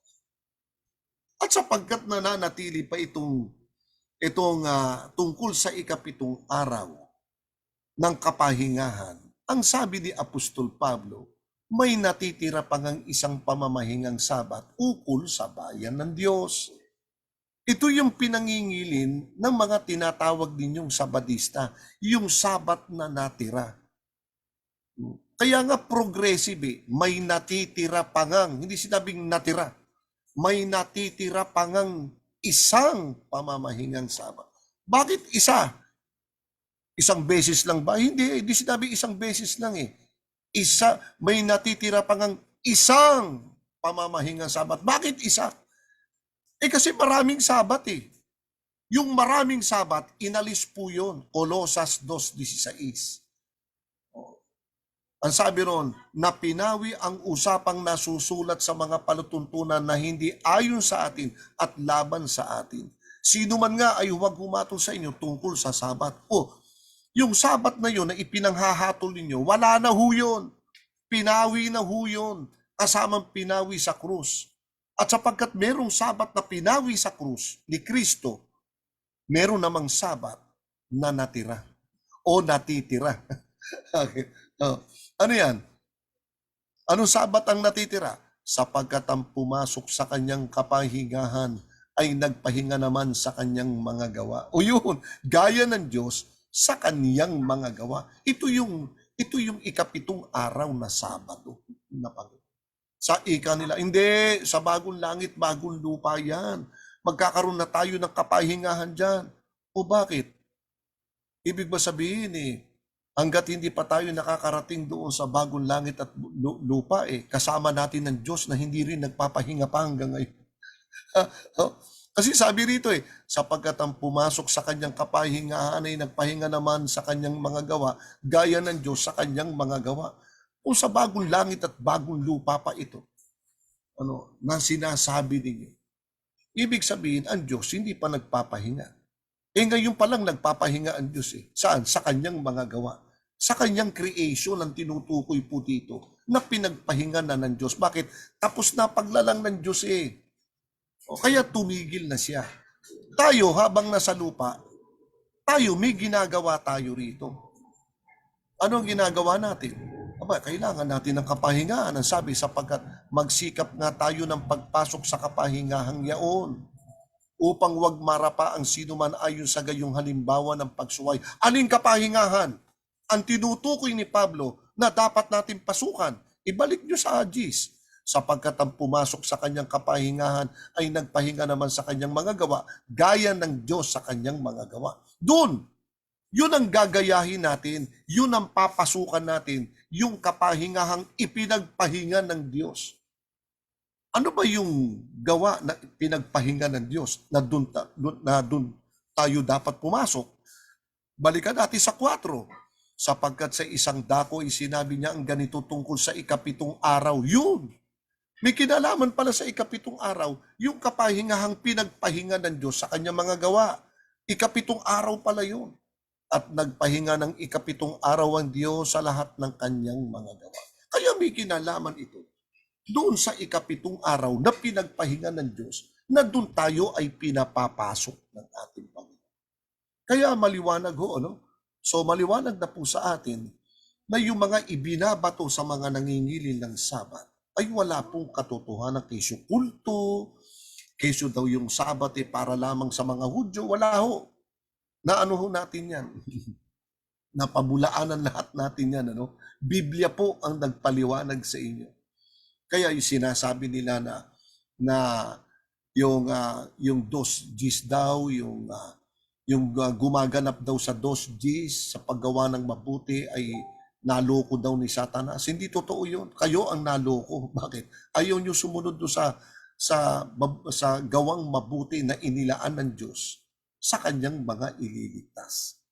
Kaya yung mga taong inililigtas ho ng Diyos, yung po'y mga taong tinuruan ng Diyos na gumawa ng mabuti sang-ayon sa kalooban po ng ating Panginoon. So maliwanag po, ating pong nasagot ang mga magagandang katanungan at ito'y magandang info sa bawat isa po sa atin kung paano po natin pagtitibayin, paano po natin ipakikilala sa ganung mga mentality ng mga tao na tumututol sa talagang aral ng Biblia. Ulitin natin, ang tinatawag na kulto, ito po'y grupo ng mga relihiyon na tumututol sa sinasabi at iniuutos at iniaaral ng banal na kasulatan. Sila po ang tinatawag na kulto ng ating Panginoon. So maliwanag. So maraming salamat po sa inyong patuloy na pagsubaybay. Tignan po natin at nais kong basahin ang ating mga comments ng ating mga taga-subaybay. Sandali lang po, titingnan ko na sa aking monitor. Hindi ko makita dito sa aking monitor. Sandali lang po. At binabati ko ang ating mga taga-subaybay. Sandali. Ayan. Binabati ko po si Sister Joy Kitaharap mula po ito sa Japan.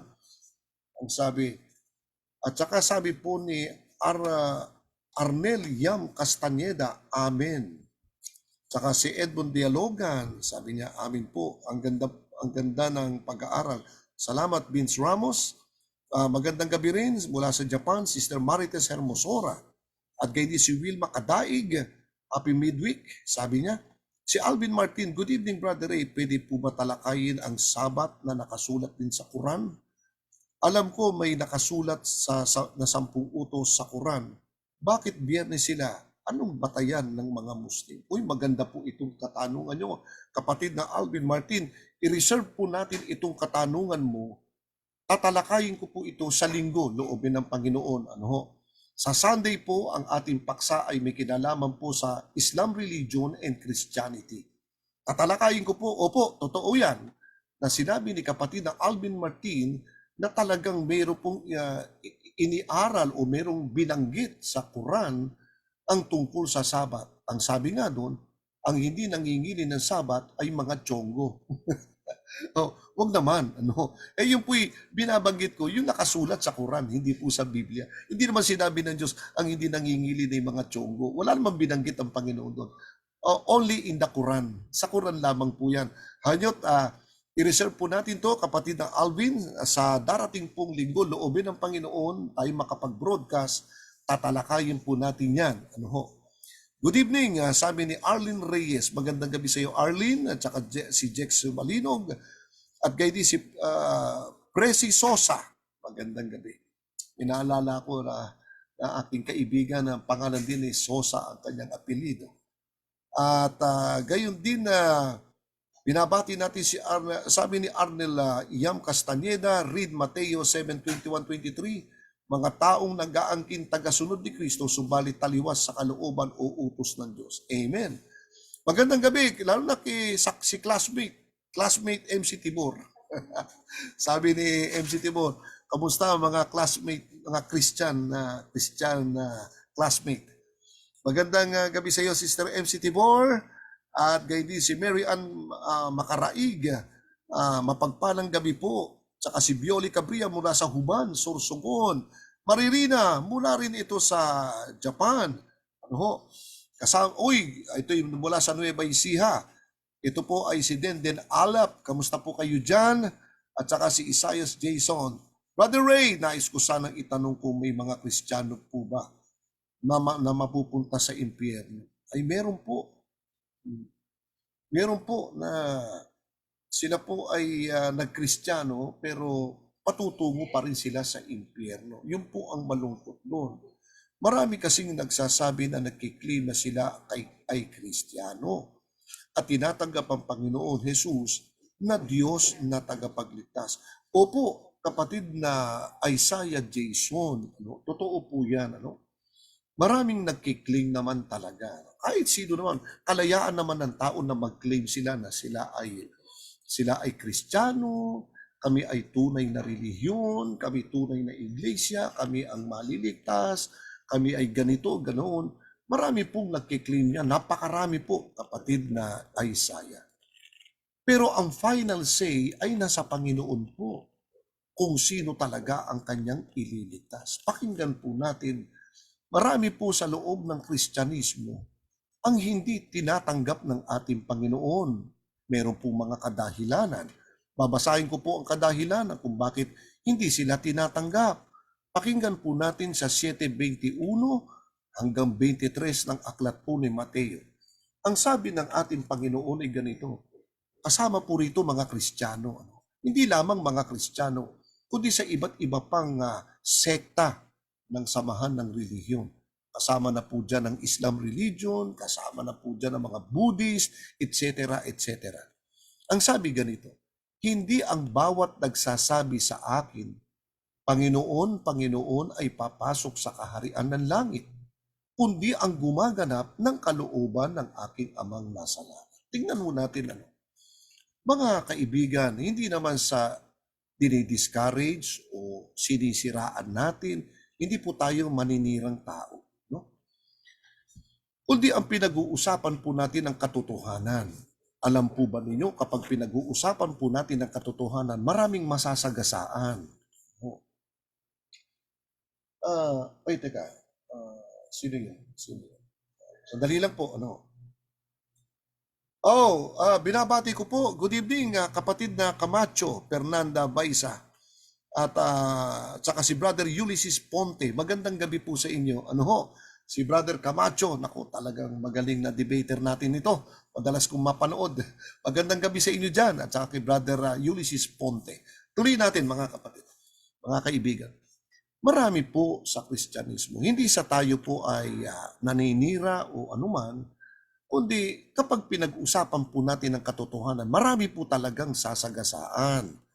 Gaya ng sinasabi rito, hindi ang nagsasabi sa akin, Panginoon, Panginoon, ay papasok sa kaharian ng langit, kundi ang gumaganap ng kalooban ng aking amang nasa langit. Tignan po natin ang pinupunto rito ni Kristo na makatitiyak na itong mga taong ito'y kanya, ito yung mga taong gumaganap ng kalooban ng amang nasa langit.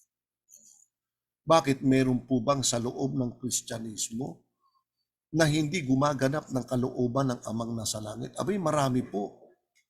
Kung pagbabatayan po natin aral ho ng Diyos, pakinggan ninyo kung bakit marami ang hindi tinatanggap ng Panginoon kahit sila'y nagkiklaim na Kristiyano. May problema po. Ito po problema. Dito po sa Marcos, sa Kapitulo 7, tingnan po natin na versikulo 6, ay ganito po ang kababasahan natin. Ito po ang dahilan kung bakit hindi tinatanggap ng Diyos ang lahat ng mga nagpapakilalang Kristiyano. At sinabi niya sa kanila, mabuti ang pagkahula ni Isaias tungkol sa inyo. Bakit? Mga mapag-imbabaw, mapagkunwari. Ayon sa nasusulat, ang bayang ito'y iginagalang ako ng kanyang mga labi, na dapat ang kanilang puso ay malayo sa akin. Meron palang mga taong gumagalang sa Diyos. Merong mga taong nagpapakita ng pagsamba sa Diyos, pero yung kalooban nila ay malayo sa Diyos. Bakit? Ano dahilan? Sumasamba na nga naglilingkod na nga, pero bakit sinasabi ng Diyos, malayo ang puso nila sa akin? Ito po ang dahilan. Na dapat walang kabuluhan ang pagsamba nila sa akin, na nagtuturo ng kanilang pinakaaral na mga utos ng mga tao. Kaya meron pong mga relihiyon na ang ginaganap ay utos ng tao, hindi utos ng Diyos, pero sumasamba sila sa Diyos. Kaya sabi ng Panginoon, kahit sumasamba kayo sa akin, tumatawag kayo sa akin, Lord, Lord, Lord, nananalangin kayo. Sabi ng Panginoon, walang kabuluhan ang pagsamba nila sa akin. Bakit? Sa halip na kautusan ng Diyos ang gaganapin nila, mas ginaganap nila ang pinakaaral na mga utos ng mga tao. Ang sabi ni Kristo, nilisan ninyo ang utos ng Diyos at inyong pinanghahawakan ng salit-saling sabi ng mga tao. Ano ba ang salit-saling sabi ng mga tao? Wala na yan Sabat, wala na yan 10 utos, expired na yan. Yan ay salit-saling sabi ng mga tao yan. Aral ho ng tao yan, di aral ng Diyos. Bakit? Sapagkat yan 10 utos, hindi po nag-e-expired yan. Pag yan nag-expired, patay kang bata ka. Bakit? Abay, lahat ng tao magpapatayan na rito. Ito nga, may utos na huwag papatay, patayan pa rin ng tao. Aalisin mo pa yan. Di lalong dumanak ang dugo rito sa mundo. Isipin mo yan. Kita ho ninyo? Kaya, sabi, nilisan ninyo ang utos ng Diyos at inyong pinanghahawakan ang salit-saling sabi ng mga tao.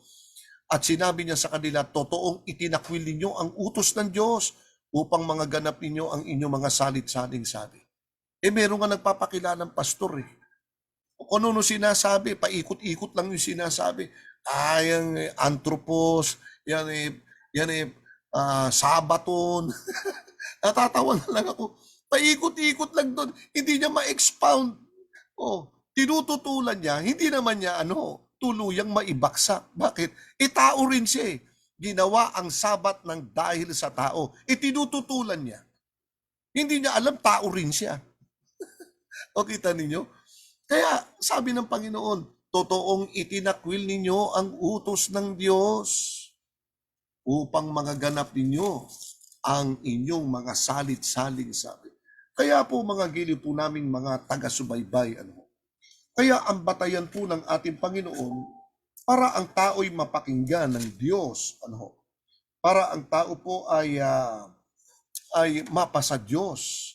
at ang kanyang pagsambay tinatanggap ng Diyos, ang batayan ng Diyos ay yung pagganap ng tao sa kalooban ng kanyang Ama.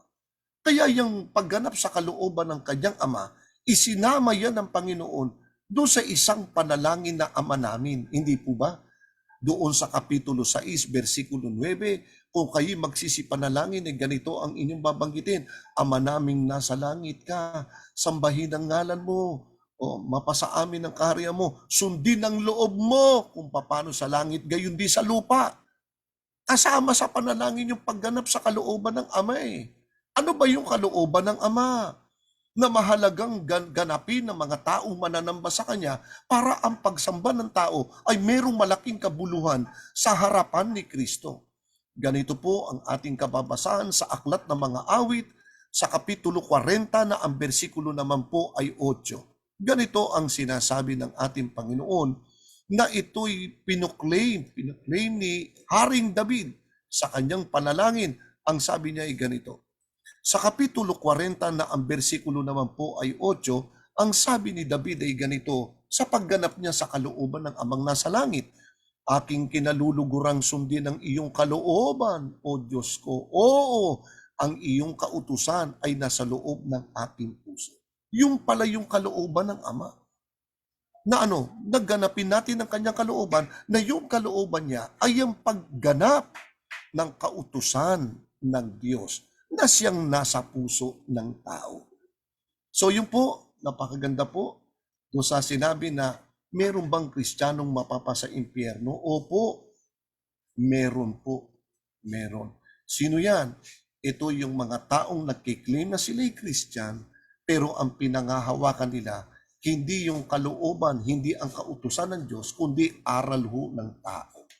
Kaya sa mga kaibigan po namin, sa mga nagrirelihiyon, subukan po ninyo ang inyong mga aral kung ang inyong aral ay nakasalig ba sa aral po ni Kristo at ng Diyos. Ang inyong pong ginaganap ay nasa pagganap ba sa kautusan ng Diyos, o ang ginaganap natin ay nakasalig sa mga aral at turo ng tao na hindi natin ikaliligtas. So yan po ang ating pong payo. Alright. At binabati ko si Helen Gambalan Fernandez at saka si Adya Almasco, si Edmond Dialogan. Talagang nabusog kami. O wag naman, baka ikaw ay maimpatso. No? Unti-unti lang. Talagang nabusog kami, brother, sa mga aral ng katotohanan. Salamat po. Binabati ko si Flores Maniebo. At gayon din si Arnel Yam Castañeda. Salamat po sa inyong lahat. Hindi ko na po kayo maisa-isa at lumalalim ang gabi. Maraming salamat po sa inyo. Ako po'y magbabalik muli sa Biyernes po sa ganap na 6:30 ng gabi. At marami pa rin tayong tatalakayin. At gayon din po sa Linggo, huwag niyo po kalilimutan yung tanong ni kapatid na Alvin Martin, sa Koran ba ay meron po bang binanggit na Sabat doon? At sino daw yung mga hindi nangingili ng Sabat? Ano daw ang tawag ni Muhammad sa kanila? Anyway, yan po'y aalamin natin, pag-aaralan po natin sa darating na linggo, loobin po ng ating Panginoon na tayo makapag-broadcast. Salamat po, tayo po'y mananalangin sa ating pong pansamantalang paghihiwalay.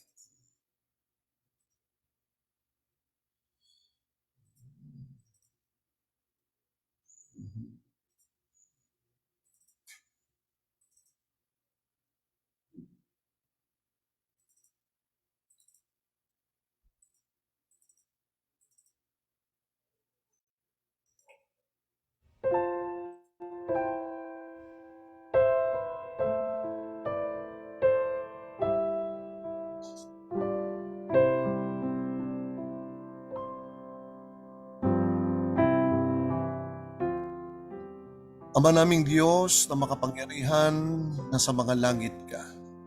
Sa pangalan po ng aming Panginoong Hesus na tumubos ng aming mga kasalanan, nagpapasalamat po kami sa inyo sa pagkakataong ito, na kami binigyan nyo ng pagkakataon na makapakinig ng inyong mga aral. Salamat sa inyong dakilang pag-ibig, bagamat kami nagkasala, bagamat kami nagkamali, bagamat kami, Panginoon, gumawa ng bagay na hindi nyo pinanaisan. Kayong paman, kinahabagan nyo kaming lahat.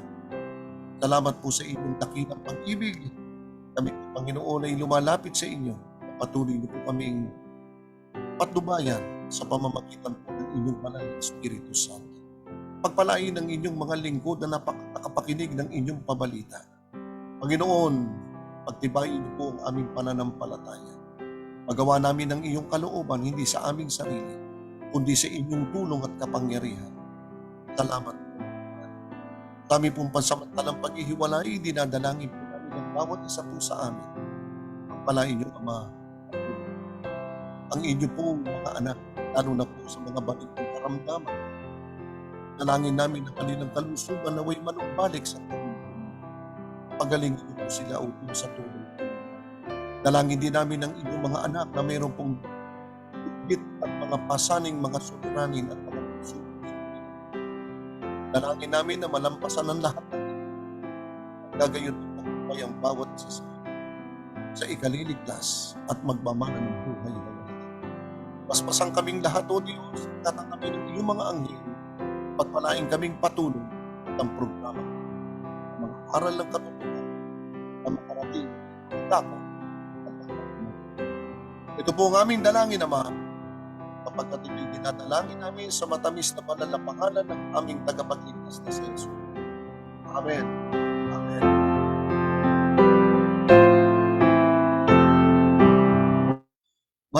Maraming salamat po sa inyo pong lahat. Pagpalain tayo ng ating Panginoon. Magandang gabi po sa inyong lahat. At tayo po'y nagpapasalamat at huwag niyo pong kalimutan na ating pong i-share ang ating pong tinalakay sa gabing ito. Lalong-lalo na po sa mga taong naghahanap ng aral ng katotohanan. Muli, ako po'y magbabalik sa darating na Biyernes, loobin ng Panginoon, at tayo magkakaroon ng patuloy na pag-aaral ng salita ng Panginoon. Good night and thank you. God bless. Bye-bye.